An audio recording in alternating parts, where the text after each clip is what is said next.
সদৌ সূত্ৰধৰ ছাত্ৰ সন্থাৰ 84 সংখ্যক জনাই কেন্দ্ৰীয় প্ৰতিষ্ঠা দিৱসৰ লাইখতা স্থাপন 27 ছেপ্টেম্বৰ তাৰিখে জনাই মুৰকং চেলেক মিচিং কৃষ্টি ভৱন প্ৰাংগণত অনুষ্ঠিত হ'বলগীয়া 84 সংখ্যক সদৌ সূত্ৰধৰ চাহ সন্থাৰ জনাই কেন্দ্ৰীয় প্ৰতিষ্ঠা দিৱসটি লাইখতা বুধবাৰে স্থাপন কৰে। সদৌ সূত্ৰধৰ ছাত্ৰ সন্থা ধেমাজি জিলা সমিতিৰ সহযোগত জনাই আঞ্চলিক সূত্ৰধৰ ছাত্ৰ সন্থাৰ জনাইবাসী ৰাইজৰ আতিথ্যত 27 ছেপ্টেম্বৰ তাৰিখে অনুষ্ঠিত হ'বলগীয়া 84 সংখ্যক প্ৰতিষ্ঠা দিৱসটিৰ লাইখতা বিভিন্ন পৰম্পৰাগত ৰীতি নীতি আৰু মাংগলিক অনুষ্ঠানেৰে স্থাপন কৰা হয়। উল্লেখযোগ্য যে 27 ছেপ্টেম্বৰ তাৰিখে জনাই মুৰকং চেলেক মিচিং কৃষ্টি ভৱন প্ৰাংগণত এদিনীয়া বৰ্ণাঢ্য কাৰ্যসূচীৰে অনুষ্ঠিত হ'বলগীয়া এই 84 সংখ্যক প্ৰতিষ্ঠা দিৱসটিত মুখ্য অতিথি হিচাপে উপস্থিত থাকিব অসম চৰকাৰৰ শিক্ষামন্ত্ৰী ডাক্তৰ ৰণোজ পেগু, সাংসদ প্ৰদান বৰুৱা, বিধায়ক ভুৱন পেগুৰ লগতে সাংস্কৃতিক শোভাযাত্ৰাত অংশগ্ৰহণ কৰিব অসমৰ জনপ্ৰিয় মহুময় কণ্ঠশিল্পী দীপলীনা ডেকা আৰু সাংস্কৃতিক সন্ধিয়াত গীতৰ শৰাই আগবঢ়াব অসমৰ জনপ্ৰিয় কণ্ঠশিল্পী দীপশিখা বৰাই। গতিকে এই সদৌ অসম সূত্ৰধৰ ছাত্ৰ সন্থাৰ 84 সংখ্যক প্ৰতিষ্ঠা দিৱসটিত জনাই বিভিন্ন জাতি জনগোষ্ঠীৰ লগতে সমূহ জনাইবাসী ৰাইজৰ পৰা সহায় সহযোগিতা বিনম্ৰভাৱে কামনা কৰিছে সংগঠনটোৰ নেতাকৰ্মীসকলে।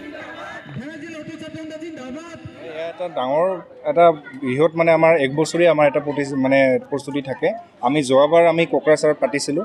এইবাৰ আমি ভাবিলোঁ যে আমাৰ উজনি অসমত আমাৰ যথেষ্ট সূত্ৰধৰ মানুহ আছে, গতিকে ধেমাজি জিলা সমিতিয়ে দায়িত্ব ল'লে এইবাৰ 84 সংখ্যক কেন্দ্ৰীয় প্ৰতিষ্ঠা দিৱস আমাৰ এই মিচিং কৃষ্টি ভৱনত আমি আয়োজন কৰিম।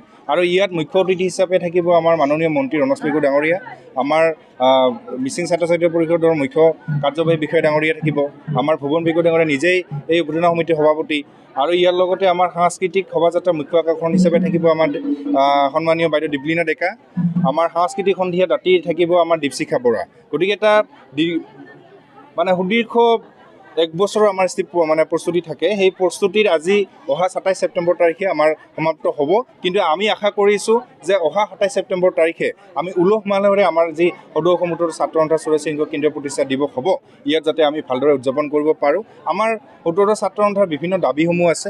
এই দাবীসমূহ যেনে উপগ্ৰহ ছাত্ৰ সাহিত্য পৰিষদ, আমি বহুদিনৰ পৰা ইয়াত সংগ্ৰাম কৰি আছোঁ, দাবী জনাই আছোঁ। মুখ্যমন্ত্ৰী ডাঙৰীয়াৰ লগত কেইবাবাৰো আমি বৈঠক বহিছোঁ, আমি মন্ত্ৰী বিজয় হাজৰিকা ডাঙৰীয়াৰ লগত কেইবাবাৰো বৈঠক বহিছোঁ। গতিকে আমি আশা কৰিছোঁ এই প্ৰতিষ্ঠা দিৱসত আমি কিবা এটা সঁহাৰি পাম আমাৰ চৰকাৰৰ পৰা। গতিকে ৰণোজ পেগু ডাঙৰীয়াক আমি আহ্বান জনাম ইয়াৰ পৰাই, যাতে তেওঁ আমাক কিবা এটা আশ্বাস প্ৰদান কৰি দি যায়। তাৰ কাৰণে আমি আশাবাদী, আৰু মন্ত্ৰী ৰণোজ পেগু ডাঙৰীয়া যাতে উপস্থিত থাকে তাৰ কাৰণে আমি যথেষ্ট আশাবাদী হৈ আছোঁ। হয়, আমাৰ ইয়াৰ পিছতে কেন্দ্ৰীয় অধিৱেশন আমাৰ 2025 চনত হ'ব, হয়তো জুন জুলাই মানত হ'ব পাৰে। জুন জুলাইত নহ'লেও হয়তো অহা প্ৰতিষ্ঠা দিৱসৰ লগতে একেলগে কৰিম, আৰু তাতে আমাৰ হয়তো মুখ্য অতিথি হিচাপে মাননীয় অসমৰ মুখ্যমন্ত্ৰী ডক্টৰ হিমন্ত বিশ্ব শৰ্মা ডাঙৰীয়াৰ কথা চিন্তা চলি আছে। আমি 2007 চনতে এই মিচিং কৃষ্টি ভৱনত আমি সদৌ অসম সূত্ৰধৰ ছাত্ৰ সন্থাৰ দুদিনীয়া অধিৱেশন আমি খুব সুকলমে পালন কৰিছিলোঁ। আমি পুনৰবাৰ আশা ৰাখিছোঁ সেই একেটা স্থানতেই আমি এই প্ৰতিষ্ঠা দিৱস 84তম প্ৰতিষ্ঠা দিৱস আমি উদযাপন কৰিবলৈ লৈছোঁ।